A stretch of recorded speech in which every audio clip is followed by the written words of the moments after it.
marijuana. I've done marijuana twice in my life when I was very young.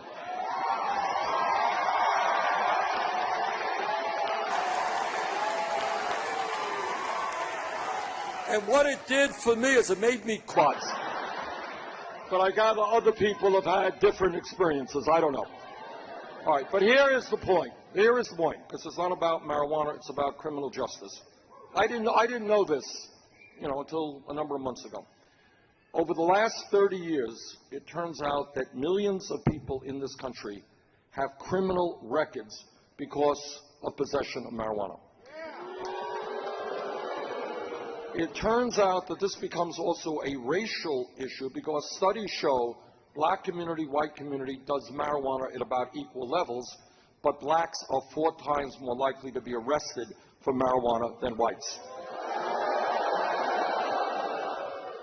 Now, right now, under a provision called the Federal Controlled Substance Act, which lists so-called dangerous drugs, marijuana is listed as a Schedule I drug alongside of heroin.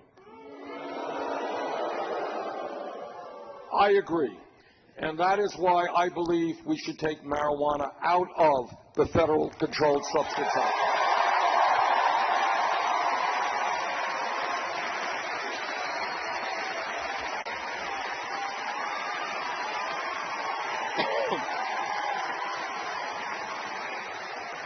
Now, in our federalist-type society, the decision as to whether marijuana becomes legal or not is up to the states.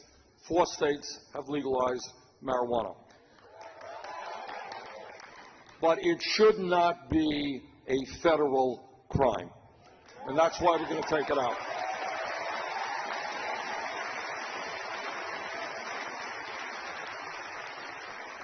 Now, this campaign is also listening to our Latino brothers and sisters.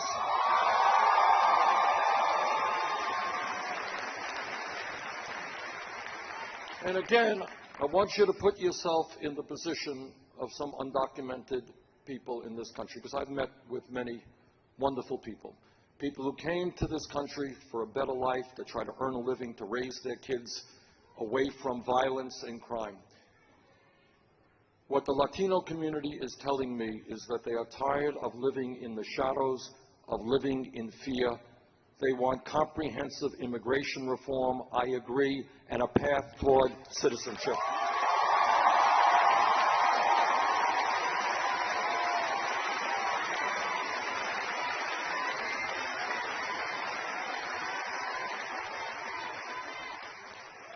I am a member of the United States Senate Committee on the Environment and on Energy.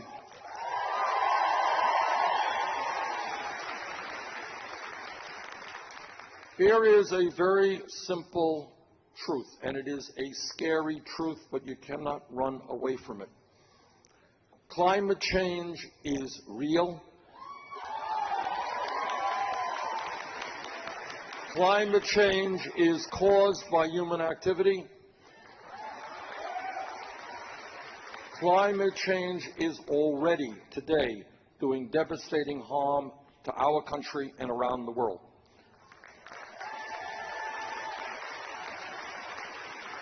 And this is what the scientists to our country and around the world.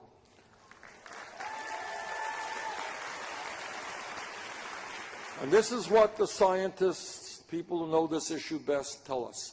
If we do not get our act together and boldly, and I mean boldly, transform our energy system, by the end of this century, not such a long time, this planet, Earth, our only planet, will be between 5 and 10 degrees warmer. And that means more drought, more flooding, more extreme weather disturbances, more acidification of the ocean. Do you know what we are doing to the oceans today? We're destroying them.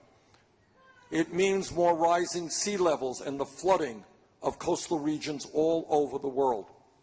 It means more international conflict, because when people don't have water and they don't have land to grow their crops, they're going to be fighting with each other, more war. We have got to summon the courage. We have got to summon the courage to take on the fossil fuel industry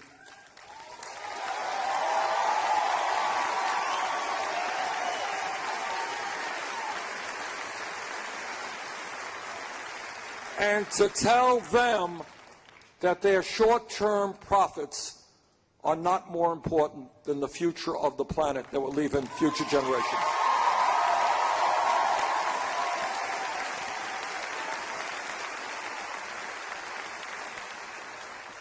Now, a lot of Republicans go around the country and they talk about family values. Ever hear Republicans talk about family values? They love families. But I want you all to know what they mean by family values. What they mean by family values is that no woman in this room, in this state, in this country should have the right to control her own body. I disagree.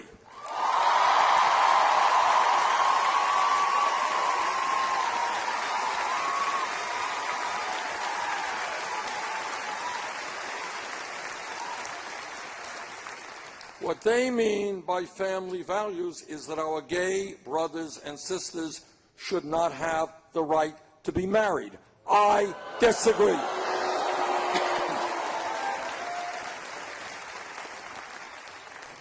But when we think big, it's important that we believe in family values and we address an international embarrassment. There is one major country on earth that doesn't guarantee paid family and medical leave. We are it. And you know what that means? It means that a woman today in Michigan or Vermont is giving birth, and that is an extraordinary day for that woman, for that family, pretty big day for the baby as well. But here's what is also happening, and I want you to think about it for a second.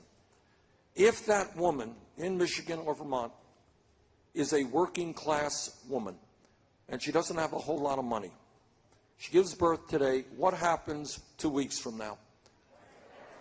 That's right, she is forced, think about this, forced to separate herself from this new baby because she needs to go back to work, earn enough income to take care of her growing family. That is unconscionable. We are one of the few countries in the entire world that allows that to happen. And that is why, together, we are going to pass paid family and medical leave.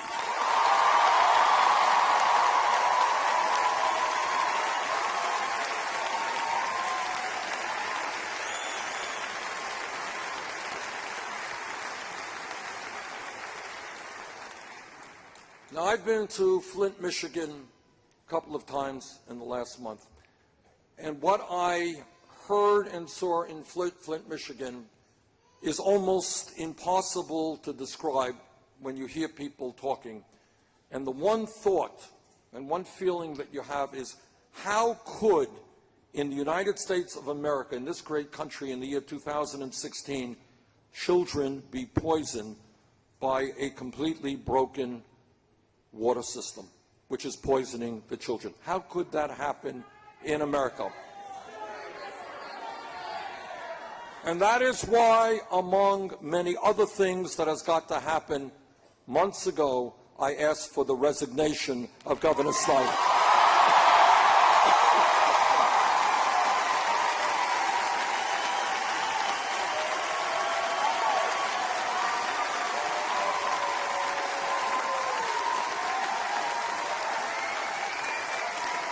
Now, every elected official in the world makes mistakes. I've made my share of mistakes. But here, the dereliction of duty has been so extraordinary that I think, in good conscience, in order to give the people of Flint and the people of Michigan the ability now to go forward, I think the right thing is for the governor to resign.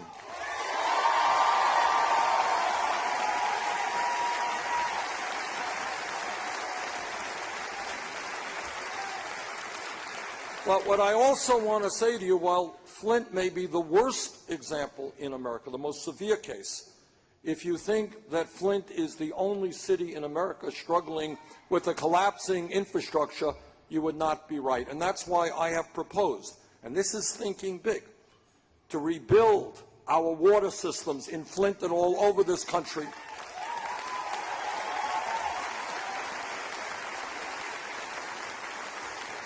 In my state of Vermont, we have water problems, but we have bridge problems. Many of our bridges need massive repair. Our rail system nationally needs repair. Our levees, our dams, our airports.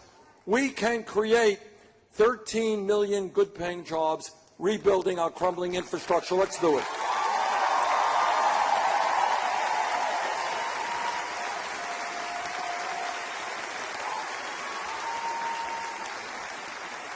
Now, and here gets to another point about thinking big and having courage. People say, well, Bernie, you're right.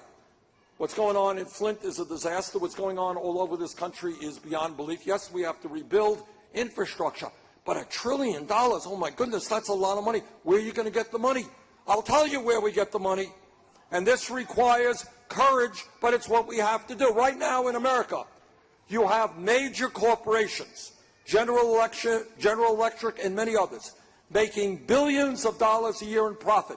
Do you know what they do with their profits? They stash that money in the Cayman Islands, Bermuda, and other tax havens. In a given year, some of these corporations, after making billions in profit, they do not pay one nickel in federal income tax. If we do away with that loophole, it's $100 billion a year coming in. We can rebuild our infrastructure.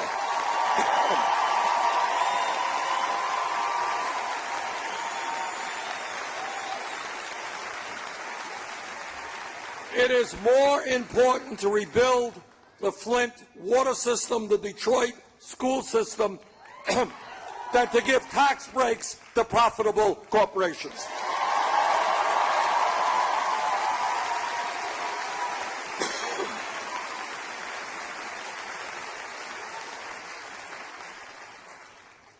And when we think big and when we ask ourselves simple questions. This is what thinking big is about. How does it happen that at a time when we have seen a proliferation of millionaires and billionaires, we have the highest rate of childhood poverty of almost any major country on earth? That makes sense to anybody?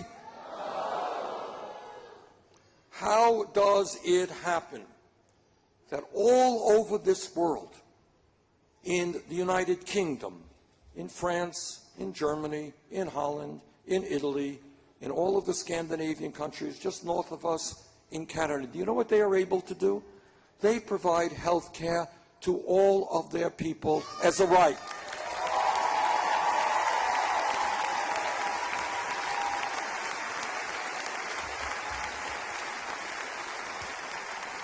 So here is a simple question. Why? Why are we the only major country on earth that doesn't guarantee health care to all people? Why? And I should say this, I'm on the committee that helped write the Affordable Care Act. Affordable Care Act has done a lot of good things. A lot of good things, and I'm proud of it. But despite the successes of the Affordable Care Act, here's where we are. 29 million people have zero health insurance. Many of you are underinsured with high deductibles and copayments. Is that right? All right, raise your hand if you have a high deductible. Okay. So you have, technically, you're counted as being insured, except if you have a $5,000 or a $10,000 deductible, guess what? When you get sick, you may not go to the doctor, right? Okay. In America, we are being ripped off big time by the drug companies.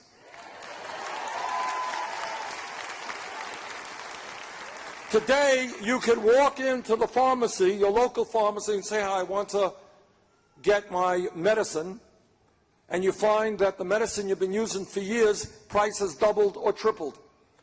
And there is no law to prevent that. If you can believe, you want to hear crazy, this is crazy. Today in America, 1 out of 5 people cannot afford to purchase the prescriptions that their doctors prescribe. Is that crazy? Today in America, elderly people divide their medicine up in half, cut it in half, because they can't afford medicine. And now, let me repeat what I have said time and time again. People criticize me for it, but let me say it. I believe that health care is a right of all people, not a privilege.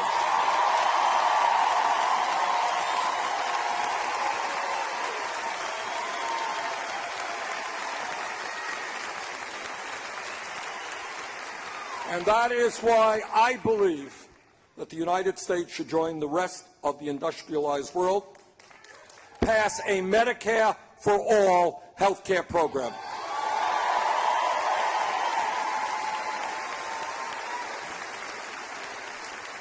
Everybody here knows a simple fact, and that is that if this country is to succeed now and in the future, we need the best educated workforce in the world. Is that right? We all know that learning and education is part of what being a human being is about. That we all know we want to keep learning until the day we die. That's what being human is about. But here is the sad and tragic reality of America today, and that is that hundreds of thousands of bright and qualified young people in Michigan and in Vermont and all over this country who have the ability and the qualifications, they are not going to college for one reason, and that reason is they cannot afford to go. And that is unfair, not only to those young people, it is dumb for the future of our country.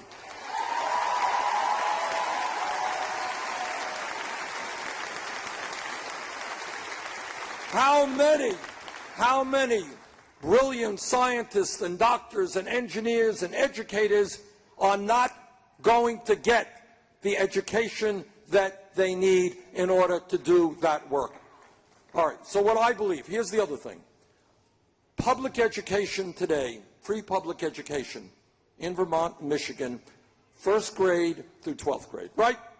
Everybody goes to public schools, it's free. Great.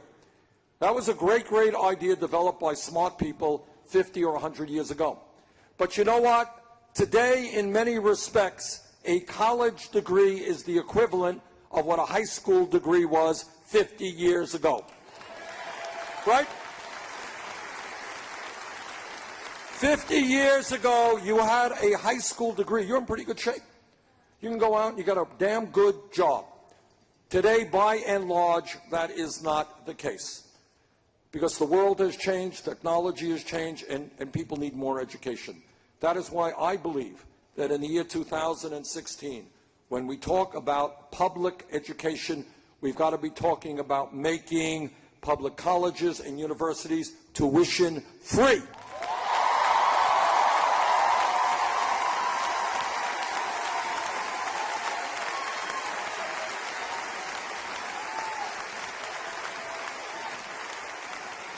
Now, once again, people say, Bernie, that's a radical idea, my God. It is not a radical idea. It is a very commonsensical idea. Anybody here know how much does college cost in Germany? How much does college cost in Scandinavia? What those countries, let me even go further. Many of you don't know this. Public colleges and universities 50, 60 years ago in this country used to be almost tuition free. Now, if we could do it 50 years ago, why in God's name can't we do it today?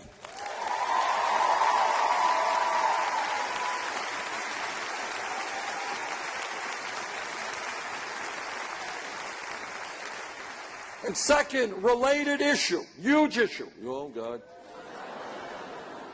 Huge issue. Okay. Millions of people in this country today are really being burdened and crushed by very high student debt. How many people in this room have student debt? Oh, well, look around, look around. All right. What kind of student debt are we talking about? How much are we talking about? Okay, now what, 50? 40,000? 70,000? How much?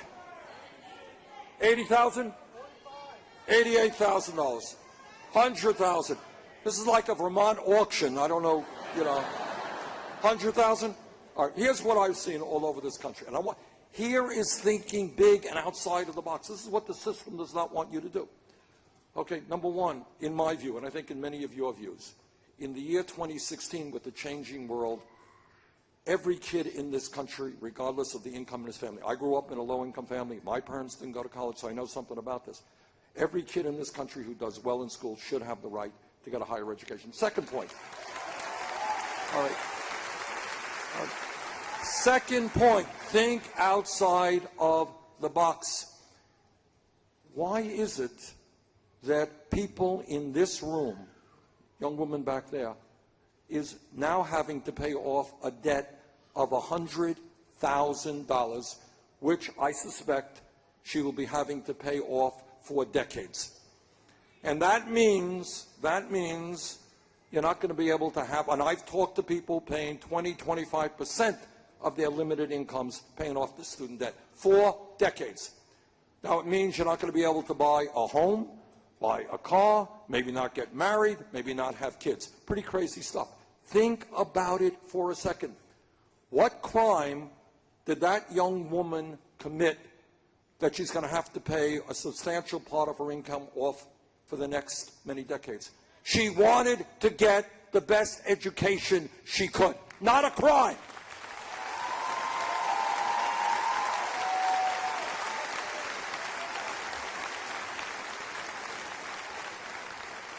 She did, and many of you did, exactly what we tell you to do. Go out and get the best education. We need you to have all of the intellectual capabilities you can acquire. You can grow, so you could do the cutting-edge work that our society demands. We should not punish people for getting a higher education. We should reward them.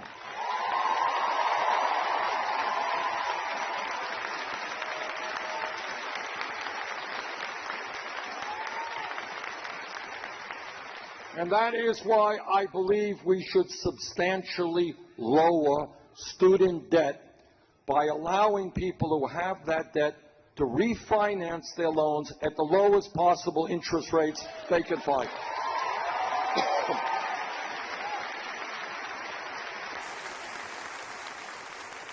Now, once again, people say, well, Bernie, you're Santa Claus, you're giving away free stuff. Nice guy. You want everybody to be able to go to college. You want to lower student debt. How are you going to pay for it, Bernie? All right, let me tell you how we're going to pay for it. And this came up in the debate last night. I want you to think about this. When Wall Street, 8 years ago, when their recklessness and greed and illegal behavior helped to destroy our economy, okay? They went to war, they went to the Congress and they said, bail us out. Yes, we're crooks. Yes, we're irresponsible. Yes, we have destroyed the lives of millions of people. Bail us out. And because they are the most powerful institution in America, and they always get what they want, Congress bailed them out. Well, I believe that right now we should impose a tax on Wall Street speculation.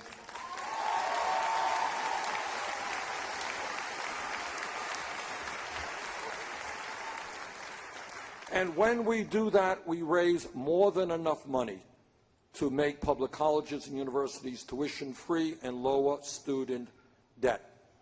In my view, if the American people could bail out Wall Street, now is the time for Wall Street to help the middle class of this country.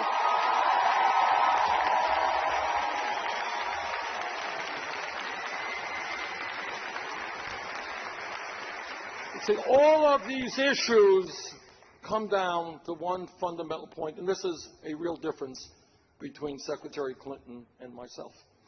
Nothing that I have said to you today, raising the minimum wage to $15 an hour, creating millions of jobs, rebuilding Flint and our infrastructure all over this country, making public colleges and universities tuition-free, reducing student debt, leading the world in combating climate change, protecting our senior citizens and our veterans.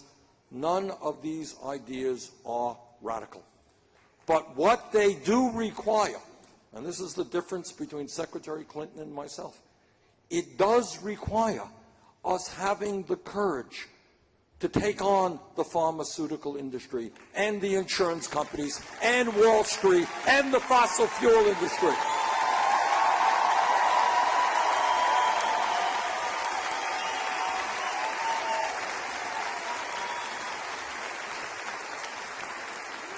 You know, they now have it all. And when you come forward, as Secretary Clinton does, with a half-a-loaf proposals, you know what you end up getting? You get crumbs. Well, I think we need the full loaf right now.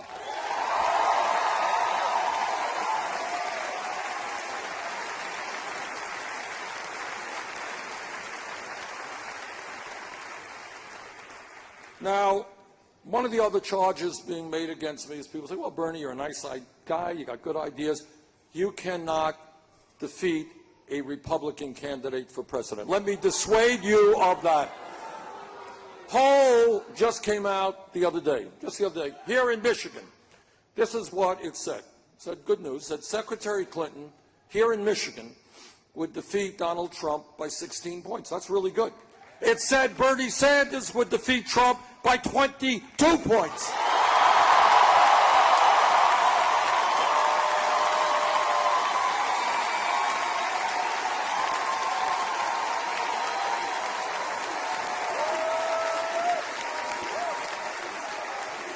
This is true not just in Michigan, it is true in poll after poll, nationally and in different states around this country. Let me also tell you why we are going to defeat Mr. Trump if he is the nominee. And we will defeat him because the American people understand that we are a great country when we come together.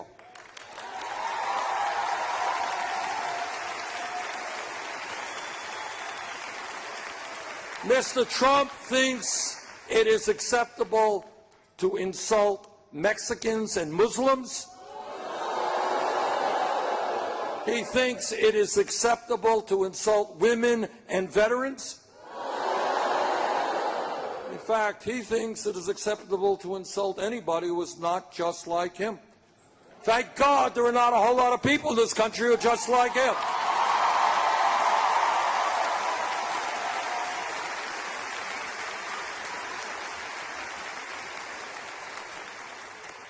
We will defeat Mr. Trump because we understand that as human beings, we are here to help and support each other.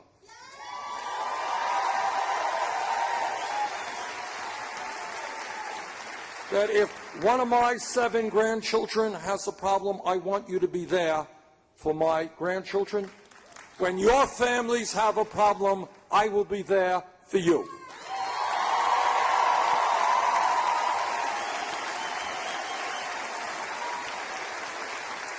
And when we stand together and support each other, we are whole and we are strong. Mr. Trump, I believe that community will trump, you got it, community will trump selfishness.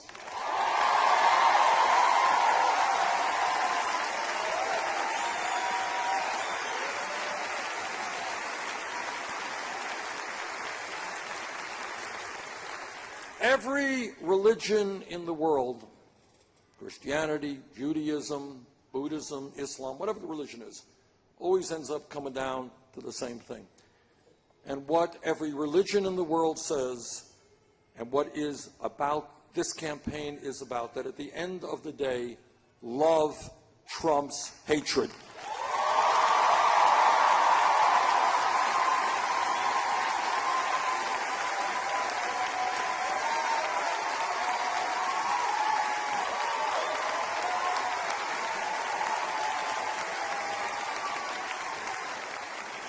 As I mentioned earlier, when we began this campaign, we were 3% in the national polls, 60, 70 points behind Secretary Clinton. Every state that we have been in. Went to Iowa, we started off 50 points down, virtual tie, 30 points down in New Hampshire, we won. Way down in other states, we ended up winning or making it close. I believe that here in Michigan, where we started pretty far behind, we are closing that gap.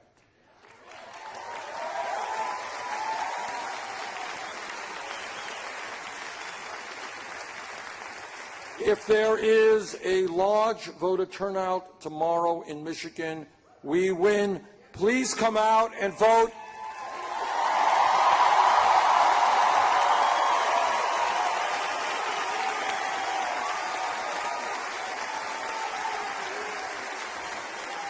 Please have the great state of Michigan lead this country forward toward a political revolution. Thank you all.